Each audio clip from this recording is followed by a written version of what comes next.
He spent 27 years in prison, but in 1994, South Africa's most famous freedom fighter, Nelson Mandela, became the country's first black president, and the ANC, African National Congress, came to power. We are going forward. The march towards freedom and justice is irreversible. Founded in 1912 but outlawed in 1960, the ANC's pivotal role in ending the brutally racist apartheid regime earned the party profound allegiance from black South Africans as they embarked on a new democratic chapter. The ANC promised to reverse the injustices of white minority rule: more jobs, better housing, education, access to land. Since 1994, there's been some successes. More South Africans are going into education. 4 million subsidised homes have been created for low-income families. But after 30 years of ANC rule, South Africa still remains one of the world's most unequal nations. The ANC says it's still battling historic inequality.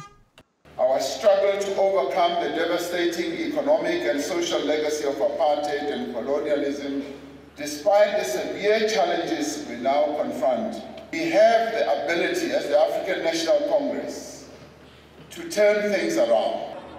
Already 10 years ago, the ANC's political rivals squarely blamed the party for the country's problems. If our government was doing its work properly, the economy would be growing much faster to create the jobs we need to tackle our biggest problem, which is unemployment and poverty.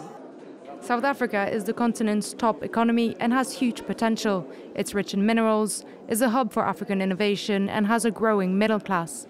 But the ANC's face persistent accusations of mismanagement and endemic corruption. Some of the most damaging scandals involve former President Jacob Zuma. He has been suspended from the ANC, faces criminal charges over an allegedly corrupt 1999 arms deal, and has even spent time in prison. Zuma, you and your government don't represent me. But the ANC's former Speaker of Parliament and even its Secretary General have also faced charges of graft.